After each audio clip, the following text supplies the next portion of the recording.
عبادت اللہ کی جائے، غیر اللہ کی عبادت نہیں ہو سکتی۔ عبادت صرف الہ معبود خدا کی عبادت ہوگی، البتہ عبادت کے لیے طریقہ سماج سے نکلا ہوا طریقہ اختیار نہیں کیا جائے۔ برادری کا طریقہ عبادت نہیں کہلا سکتا۔ عبادت کے لیے ضروری ہے کہ طریقہ اختیار کرو حضرت محمد الرسول اللہ صلی اللہ علیہ وسلم کا، اور نبی کے پاکیزہ طریقے کو سنت کہا جاتا، نبی کے پاکیزہ طریقے کو سنت کہا جاتا۔ گویا فتنے کے زمانے میں ایمان پر ثابت قدم رہنے کے لیے ہمارے لیے ضروری ہے کہ ہم اللہ کی عبادت کا اہتمام کریں اور طریقہ عبادت میں طریقہ اختیار کریں حضرت محمد الرسول اللہ صلی اللہ علیہ وسلم۔ جو بندہ یا جو بندی جس قدر اہتمام کے ساتھ سنت کی اتباع کرے گا، سنت پر عمل کرے گا، رفتہ رفتہ نبی کی محبت اس کے دل میں پیدا ہوگا۔ نبی کی محبت پیدا کرنے کا سب سے آسان اور سب سے مضبوط طریقہ ہے کہ حضرت محمد الرسول اللہ صلی اللہ علیہ وسلم کی سنت کی تابعداری کی جائے۔ جو جس قدر سنت کا متبع ہوتا اس کے دل میں نبی کی محبت دن بدن بڑھتی جاتی ہے۔ محبت نبی بھی نجات کا سامان ہے، مگر محبت نبی پیدا کرنے کا آسان طریقہ یہ ہے کہ سنت کا اہتمام کیا جائے، سنت کی اتباع کی جائے۔ قرآن کی یہ آیت کس پس منظر میں نازل ہوئی؟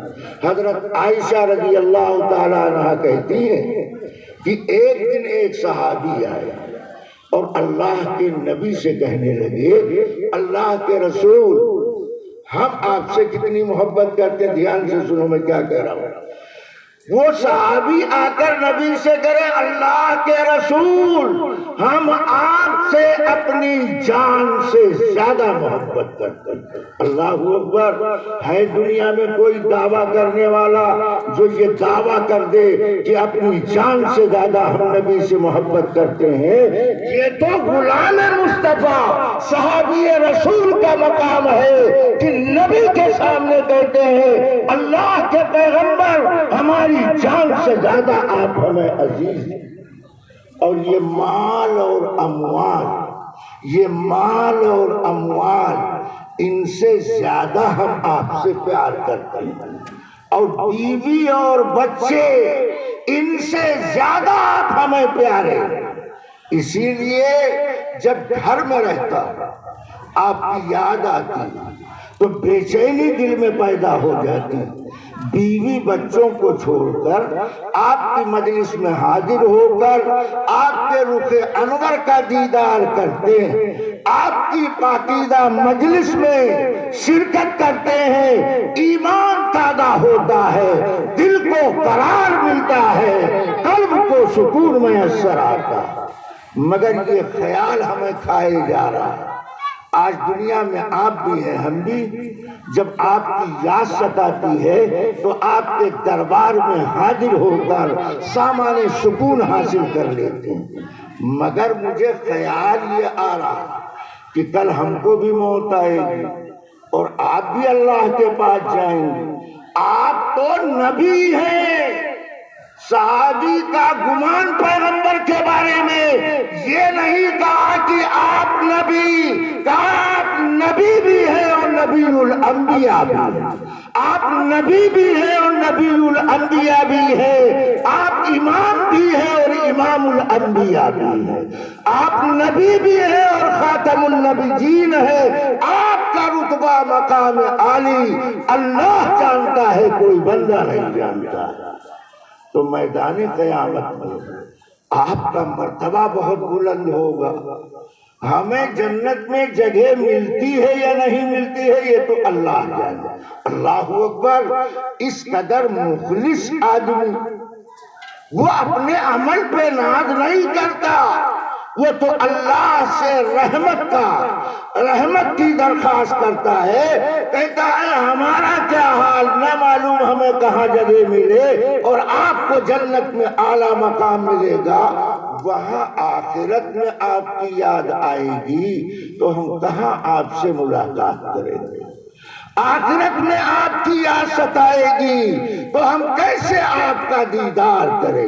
آپ تو اعلیٰ مقام پر ہوں گے، ہم تو نہ معلوم کہاں چھوڑ دیے جائیں گے۔ ہمیں غم اس بات کا ہے کہ آخرت میں ہم آپ کا دیدار کیسے کریں گے؟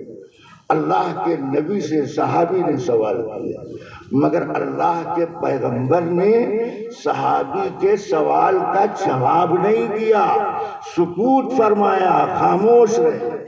اتنے میں حضرت جبرائیل علیہ السلام قرآن کی یہ آیت لے کر اترے، وَمَن يُطِعِ اللَّهَ وَالرَّسُولَ، جس نے اللہ کی عبادت کیا، رسول کی اطاعت کیا، اللہ میدان محشر میں ایسے مطیع فرما بردار بندوں کو انبیاء کی، صدیقین کی، شہداء کی، صالحین کی معیت میں رکھیں گے، وَحَسُنَ أُولَئِكَ رَفِيقًا، یہ بہترین رفاقت ہے، یہ اعلیٰ درجے کے ساتھی ہیں، یہ رتبہ اس کو ملے گا جو صرف اللہ کی عبادت کرتا ہو اور حضرت محمد الرسول اللہ صلی اللہ علیہ وسلم کے پاکیزہ طریقے پر اپنی زندگی نچھاور کرتا۔